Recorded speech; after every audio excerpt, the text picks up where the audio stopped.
Nation approuvé.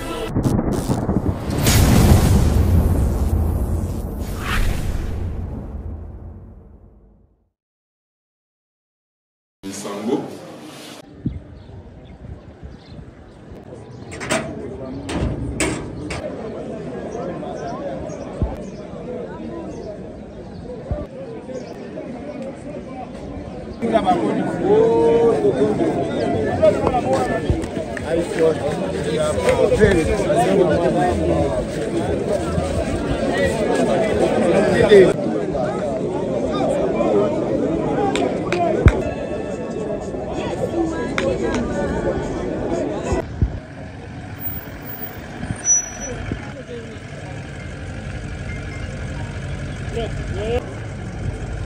Le ministre d'État,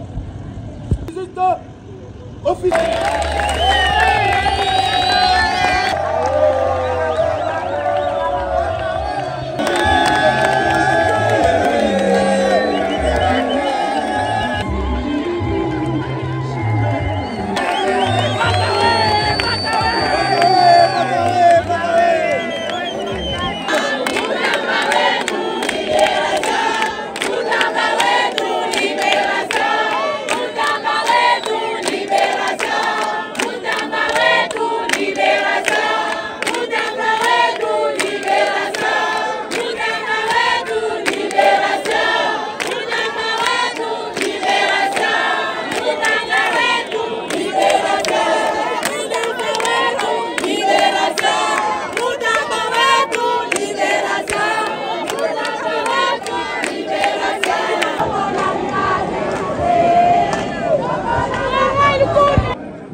Jambo tena.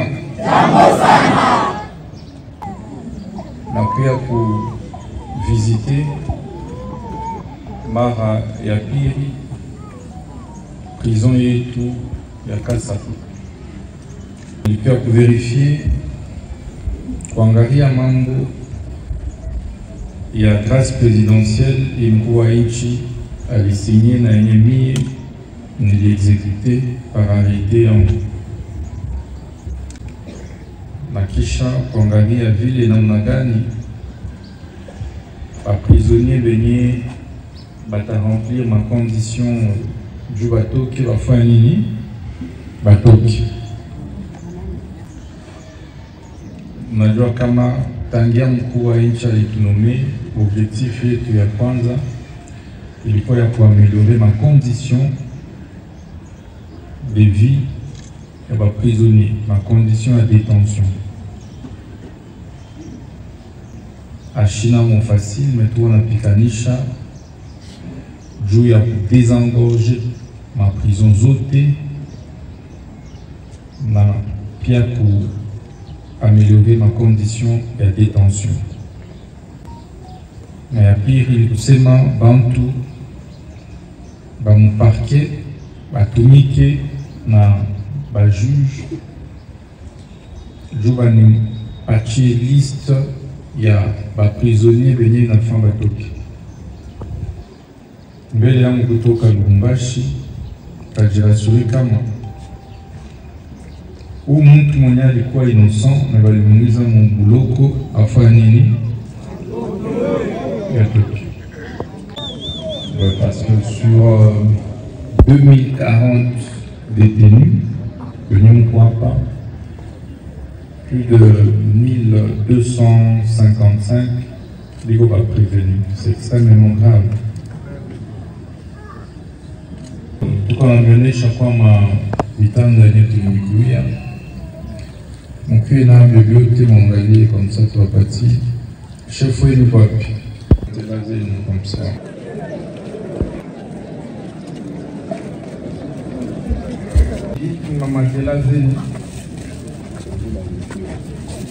Et qu'au deuxième lomine, il est commandé lui nous, un chouché chine. C'est même au deuxième lot, si tu m'as commandé lui nous, na napikia chef de division asante juu ya kazi anafanya na unité,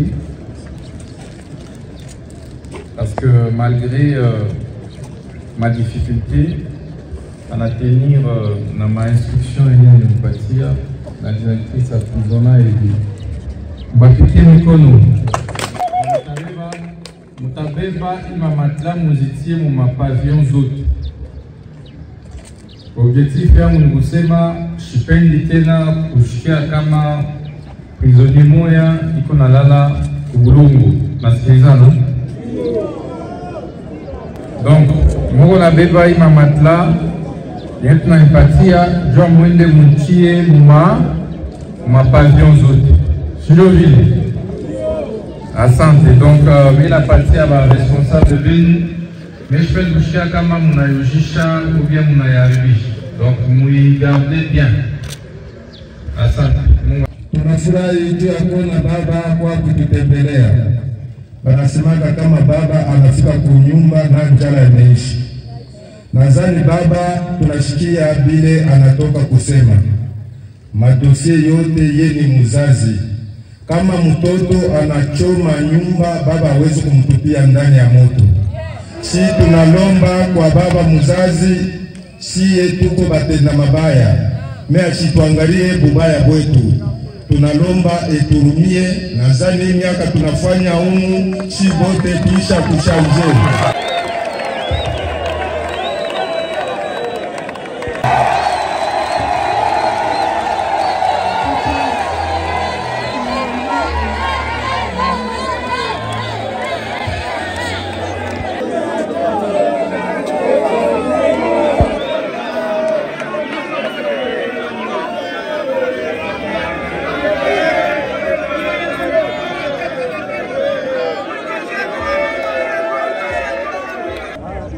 Avancez. Allez, la binyuma. Fika kumwisho. Ufunge ile pale kumwisho.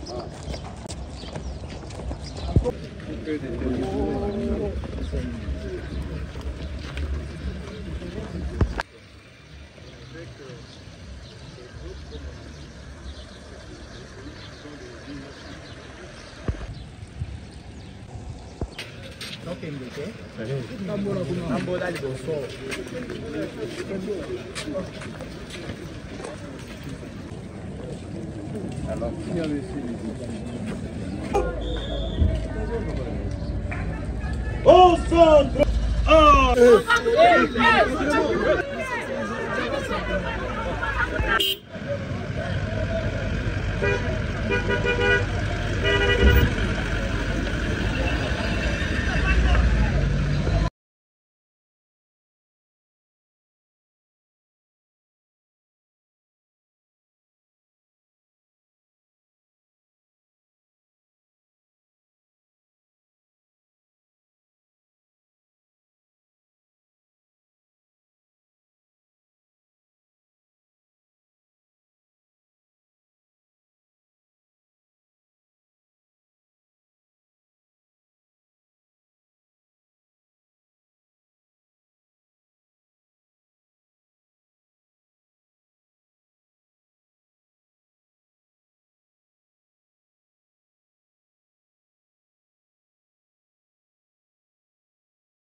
Il s'est tenu effectivement ici à Brazzaville la 16e session de l'Assemblée interparlementaire francophone, section Afrique.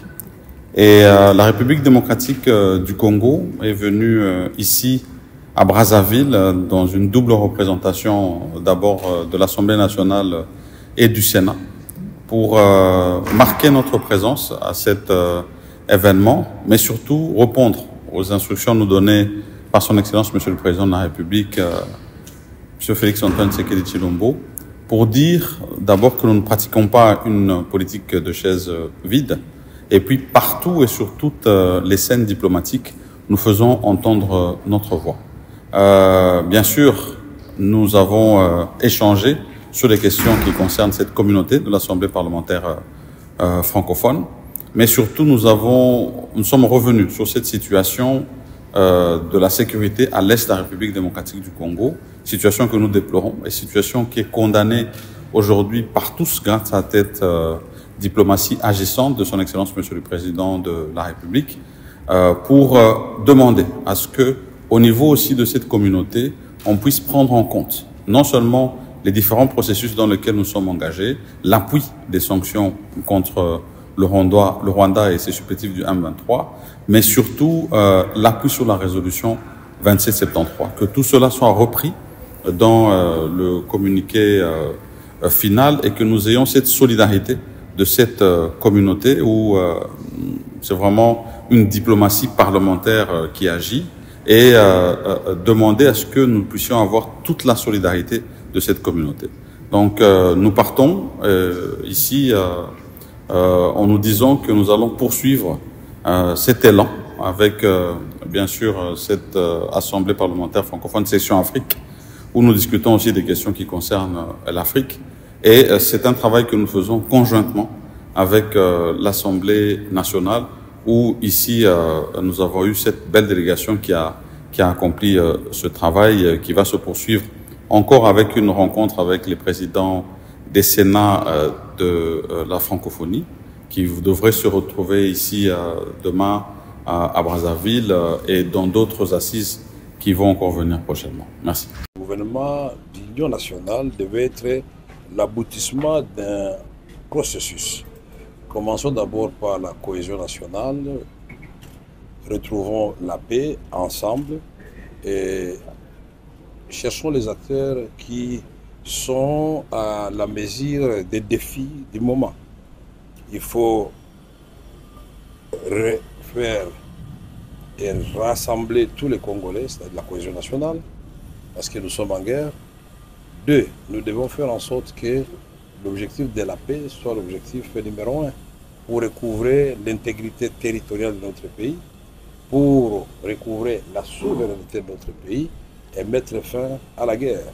Et pour cela, la démarche est simple. Il faut d'abord identifier qui sont les protagonistes. Si le terrain militaire, nous savons que c'est les M23, c'est le Rwanda, c'est dans une certaine mesure l'Ouganda, et du côté de l'espace libre, c'est le gouvernement de la République démocratique du Congo. Mais nous avons aussi d'autres protagonistes non armés, c'est l'opposition non armée, mais aussi la société civile un peu politisée qui s'oppose, qui ne partage pas nécessairement la même vision que le président de la République. Quand vous avez identifié ces acteurs-là, vous pouvez procéder par étapes. Commencez d'abord par mettre de l'ordre au sein de l'Union sacrée, qui soutient le président de la République. Est-ce qu'au sein de l'Union sacrée, nous avons mis de l'ordre? Est-ce que nous parlons tous le même langage? Est-ce que nous soutenons tous les efforts du président de la République? Est-ce que nous sommes tous mis à contribution pour soutenir le président de la République? À ce moment-là, la main tendue du président pourrait commencer par les organisations politiques de l'opposition qui le souhaitent ou qui l'acceptent. Autrement, prendre des individus qui seront rejetés au lendemain des publications du gouvernement, ça peut être débauchage et ça ne peut pas marcher. Et donc nous saluons cette démarche du président de la République qui est aujourd'hui entreprise par les conseils spéciaux de l'État en matière de sécurité le professeur Libéral, que je connais très bien, et je crois qu'il va réussir cette démarche. Et moi, je conseille que nous puissions y aller par étapes. On peut former un gouvernement de cohésion nationale et de paix en lui fixant des missions précises qu'on peut évaluer tous les 3 mois. Mais maintenant, il faut définir ensemble avec le Conseil spécial quels sont les piliers qui vont sous-tendre ce gouvernement d'union nationale. Et très rapidement, dans un processus fiable.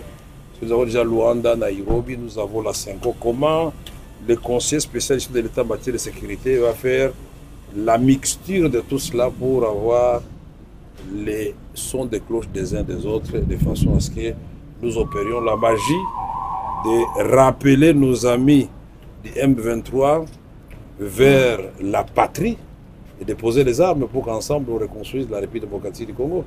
Et qu'on dise au Rwanda, on ne va pas vous déplacer là-bas, et à l'Ouganda, nous sommes des voisins, on va les demeurer jusqu'à la fin du monde.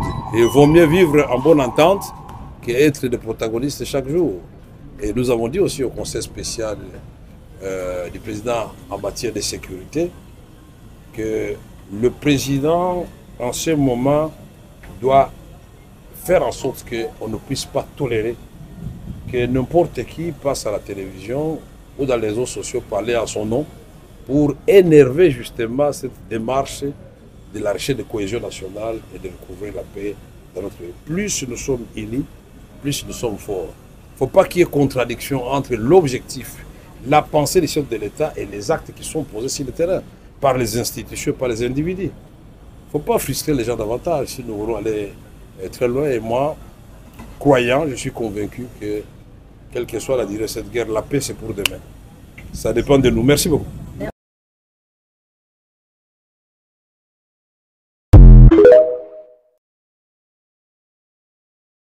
Toujours les jeunes abonnés.